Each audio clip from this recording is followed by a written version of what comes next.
ഹർമൻപ്രീത് കൗർ തുടങ്ങിയവർക്കും പത്മശ്രീ പ്രഖ്യാപിച്ചിട്ടുണ്ട്. രാജ്യം 77ാമത് റിപ്പബ്ലിക് ദിനാഘോഷ വേളയിൽ നിൽക്കുമ്പോഴാണ് പത്മശ്രീ പുരസ്കാരങ്ങൾ പ്രഖ്യാപിച്ചിട്ടുള്ളത്. അതിൽ നേരത്തെ ചൂണ്ടിക്കാട്ടിയതുപോലെ പത്മവിഭൂഷൺ, പത്മഭൂഷൺ, പത്മശ്രീ വിഭാഗങ്ങളിൽ മലയാളി തിളക്കമേറെയാണ്. KP ഡൽഹിയിൽ നിന്നും ജിഷ്ണു കൃഷ്ണനാണ് വിശദാംശങ്ങൾ നൽകിയത്. പത്മവിഭൂഷൺ പുരസ്കാരം അപ്രതീക്ഷിതമെന്ന് ജസ്റ്റിസ് KT തോമസ് ജനം ടിവിയോട്. രാജ്യത്തിന്റെ ആദരവ് രണ്ടാം തവണയും ലഭിച്ചതിൽ സന്തോഷമുണ്ട്. നോമിനേഷൻ പട്ടികയിലുള്ള കാര്യം പോലും അറിഞ്ഞില്ല. ഡൽഹിയിൽ നിന്നും അറിയിപ്പ് ലഭിച്ചപ്പോൾ സ്വീകരിച്ചു. തന്റെ ലാഭേച്ഛയില്ലാത്ത പ്രവർത്തനത്തിന് രാജ്യം നൽകിയ അംഗീകാരമായി കരുതുന്നുവെന്നും ജസ്റ്റിസ് KT തോമസ് പറഞ്ഞു. കോട്ടയത്ത് നിന്നും മിഥുൻ മുരളി തയ്യാറാക്കിയ റിപ്പോർട്ടിലേക്ക്. കേരളത്തിന് അഭിമാന നിമിഷമാണ്. പത്മവിഭൂഷൺ പുരസ്കാരം നേടിയ ജസ്റ്റിസ് KT തോമസ് സാർ നമ്മളോടൊപ്പം ചേരുന്നുണ്ട്. വലിയ സന്തോഷത്തിൻ്റെ നിമിഷത്തിലൂടെയാണ് പോകുന്നത്. ഈ പത്മവിഭൂഷൺ പുരസ്കാരം ലഭിച്ചിട്ടുണ്ട് എന്ന് അറിയുമ്പോൾ അങ്ങയുടെ പ്രതികരണം എങ്ങനെയാണ്? എനിക്ക് 2017 പത്മഭൂഷൺ കിട്ടിയപ്പോൾ അന്നേരം ഉണ്ടായിരുന്ന ആ ഒരു ആഹ്ലാദവും സന്തോഷവും പത്മവിഭൂഷൺ കിട്ടുമ്പോൾ സാധാരണഗതിയിൽ ഉണ്ടാകുകയില്ലെങ്കിലും എനിക്ക് സന്തോഷമാണ്. ഇനി ഞാൻ അപ്രതീക്ഷിതമാണ് എനിക്ക് ഇത്. ഇന്ന് രാവിലെ 12 മണിക്കാണ് ആദ്യമായിട്ട് എന്നെ വിളിക്കുന്നത് ഹോം സെക്രട്ടറി. ഇങ്ങനെ ഒരു തീരുമാനം എടുക്കുന്നുണ്ട്, അതിൽ എൻ്റെ കൺസെൻറ്റ് വേണമെന്ന് അവർ പറഞ്ഞതനുസരിച്ച് വിളിക്കുന്നതെന്ന് പറഞ്ഞു. അപ്പം ഞാൻ കൺസെൻറ്റ് കൊടുത്തു. സന്തോഷമാണെന്ന് പറഞ്ഞു. പത്മഭൂഷൺ ഇപ്പോൾ അതിലും വലിയൊരു പുരസ്കാരം നൽകി രാജ്യം ആദരിക്കുകയാണ്. പത്മവിഭൂഷൺ നൽകി. അതിലും വലുതെന്ന് പറയുന്നത് ശരിയാണോ? പത്മശ്രീ, പത്മഭൂഷൺ, പത്മവിഭൂഷൺ 3 എണ്ണമല്ലേ? അതിങ്ങനെ ഓരോ സ്റ്റേജിൽ എന്നുള്ളതല്ലാതെ പത്മഭൂഷൺ കിട്ടിയ ആൾക്ക് തന്നെ പത്മവിഭൂഷൺ കിട്ടിയത് സന്തോഷം.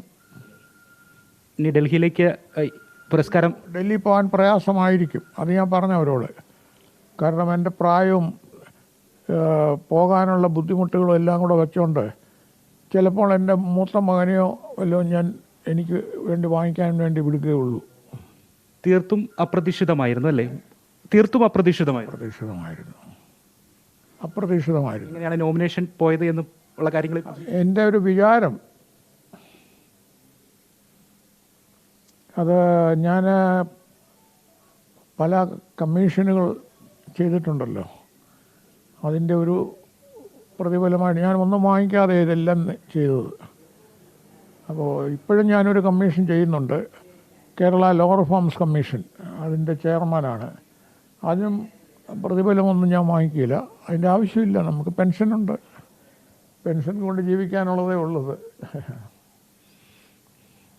അപ്പോൾ മലയാളികൾക്ക് മുഴുവൻ അഭിമാനമാണ് അങ്ങയുടെ, ഇപ്പോൾ അങ്ങ് സൂചിപ്പിച്ചതുപോലെ തന്നെ ലാഭേച്ഛയില്ലാതെയുള്ള പ്രവർത്തനങ്ങൾ, അങ്ങയുടെ ജീവിതം, അതിനുള്ള ഒരു അംഗീകാരം കൂടിയാണ്.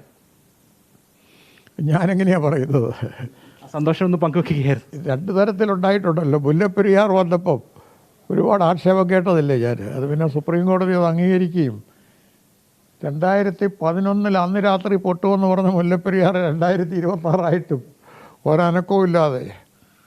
അത് ഞങ്ങളുടെ കമ്മീഷൻ അന്ന് വളരെ ശക്തമായിട്ട് പഠിച്ചതാണ് എല്ലാം. അത് പഠിച്ചെന്ന് പറഞ്ഞാൽ ആ കമ്മീഷനകത്ത് 2 ഡാം എക്സ്പേർട്സ് ഉണ്ടായിരുന്നു. അവരാ നോക്കിയിട്ടത് 1979 to 81 3 കൊല്ലം കൊണ്ട് അതിനകത്തൊരു കൂടുതൽ ബലപ്പെടുത്തുന്ന ചില പ്രവർത്തികൾ ചെയ്തിരുന്നു. ഭയങ്കരമായിട്ടത് പുതിയൊരു ഡാം പോലെ ആക്കിയിട്ടുണ്ട്. അതുകൊണ്ടാണ് ഞങ്ങളുടെ റിപ്പോർട്ടിനകത്ത് അത് പൊട്ടുകയില്ലെന്ന് ഉറപ്പായിട്ട് പറഞ്ഞത്. പക്ഷെ അത് കേരളത്തിൽ ഭൂരിപക്ഷം ആളുകൾക്കും ഒട്ടും സ്വീകാര്യമല്ലായിരുന്നു അന്ന്. ആളുകളൊക്കെ വിളിച്ചു തുടങ്ങിയോ? ആശംസകളൊക്കെ അറിയിച്ച് ഇതിനോടകം തന്നെ ഒരുപാട് ആളുകൾ വിളിച്ചിട്ടുണ്ടാകണമല്ലോ. പ്രമുഖരൊക്കെ ആരൊക്കെയാണ്? അത് ആദ്യം വിളിച്ചത് പിണറായി വിജയനാണ്. അപ്പം ഞാൻ പറഞ്ഞു VS അച്യുതാനന്ദന് പത്മവിഭൂഷൺ കിട്ടിയത് നോക്കുകയാണെങ്കിൽ പിണറായി മരിച്ചു കഴിഞ്ഞാൽ കിട്ടാൻ ചാൻസ് ഉണ്ടെന്ന് പറഞ്ഞു. പിന്നെ PN വാസവൻ, തിരുവഞ്ചൂർ എല്ലാം വിളിച്ചു. കുടുംബത്തിൻ്റെയും അനൂപ് പോയി കഴിഞ്ഞ ഉടനെയാണ് എന്നെ വിളിക്കുന്നത്. വലിയ ഒരു അഭിമാനത്തിലാണ്. ആ അഭിമാനം തന്നെയാണ് അദ്ദേഹത്തോട് സംസാരിക്കുമ്പോൾ നമുക്കും ഉള്ളത്. മലയാളക്കരയുടെ ആ അഭിമാനം, ജനം TV യുടെ ആ സന്തോഷം അദ്ദേഹത്തോടൊപ്പം പങ്കുവെക്കുകയായിരുന്നു. കോട്ടയം നിന്നും ക്യാമറമാൻ ഉണ്ണി കോട്ടയത്തോടൊപ്പം മിഥുൻ മുരളി. പത്മ പുരസ്കാരം ലഭിച്ചതിൽ സന്തോഷവും നന്ദിയുമെന്ന് നടൻ മമ്മൂട്ടി. മികച്ച നടനുള്ള സംസ്ഥാന ചലച്ചിത്ര അവാർഡ് സ്വീകരിക്കാൻ തിരുവനന്തപുരം നിശാഗന്ധിയിൽ എത്തിയപ്പോഴായിരുന്നു പ്രതികരണം.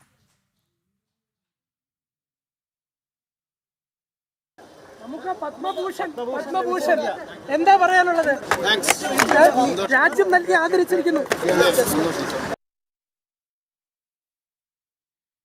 വി.എസ്. അച്യുതാനന്ദന് രാജ്യം നൽകിയ മരണാനന്തര പുരസ്കാരത്തിൽ സന്തോഷമെന്ന് മകൻ വി.എ. അരുൺകുമാർ. ജനങ്ങളുടെ അംഗീകാരമാണ് ജീവിതകാലം അദ്ദേഹത്തിന് ലഭിച്ചതെന്നും അരുൺകുമാർ തിരുവനന്തപുരത്ത് പ്രതികരിച്ചു.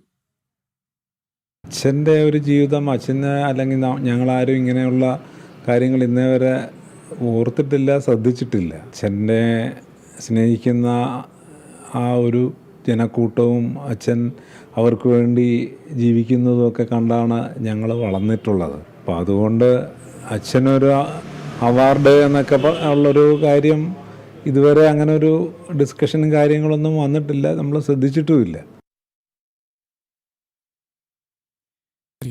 ഇടവേള.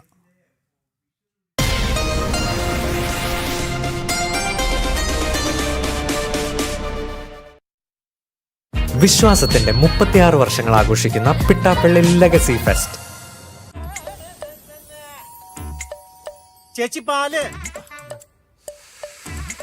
എന്തിനാ